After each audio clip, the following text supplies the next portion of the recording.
Lessons from comparative education for planning within educational contexts. Now let us look at how comparative educational studies have been helpful in the planning of education, so that we get an idea of how helpful are comparative educational studies. First of all, let's look at primary education planning. Now, for every policymaker in any education sector, a main issue is how to increase the enrollments and how to strengthen the primary sector in a given context.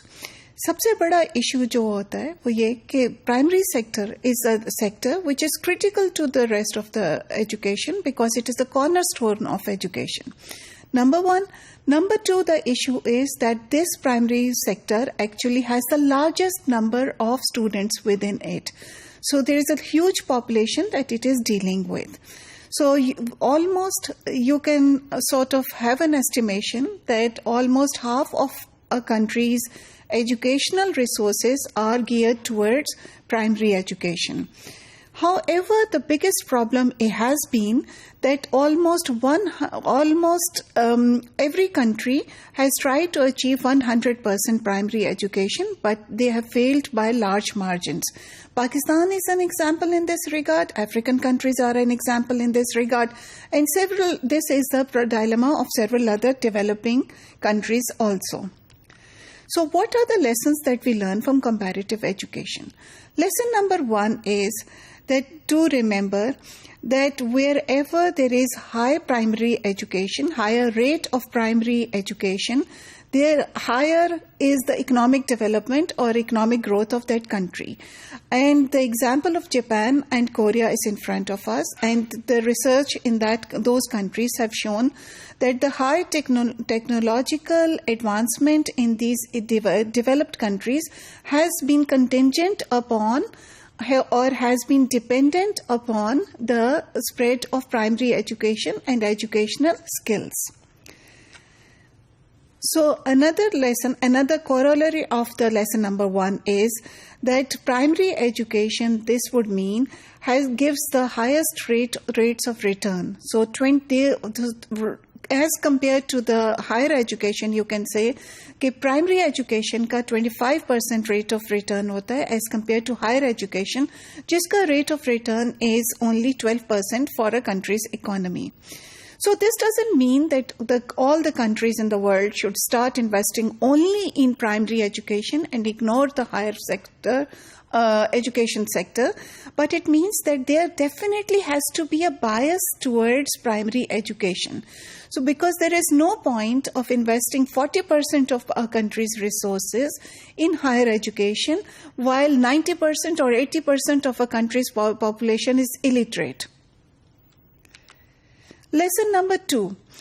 Regarding primary education, we have learned from comparative educational studies that there is a long time span when the impact of primary education can be seen. And there is also a longer period of time when you can actually see the impact of higher enrollment in primary education on the literacy level of the population.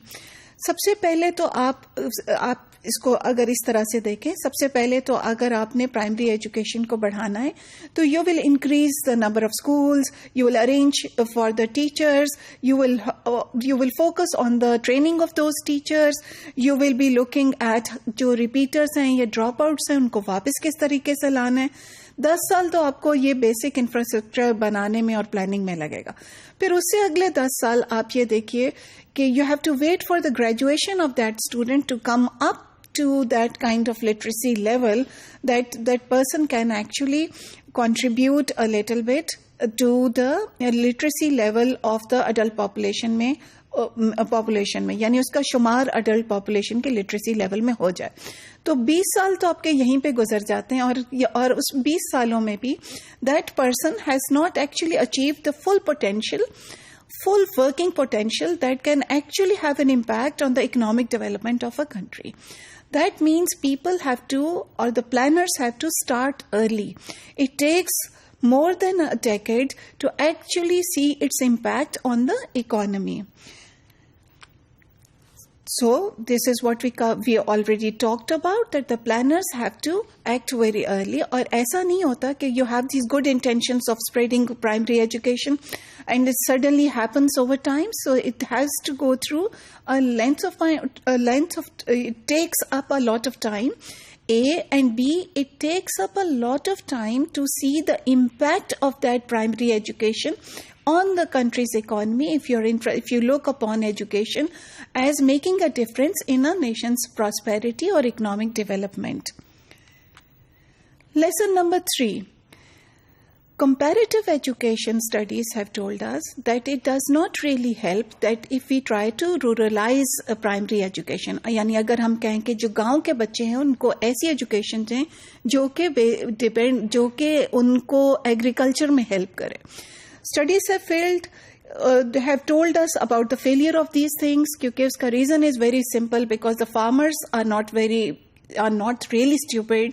They know and they can see that the real opportunity or the economic benefits lie with the general stream of education and not with the stream of education that is focused on agriculture. So आपका flow जो है बहुत बड़ा, there is a large inflow from the rural to the urban, and that has to be kept in mind, and it is not easy to contain it in an industrial society.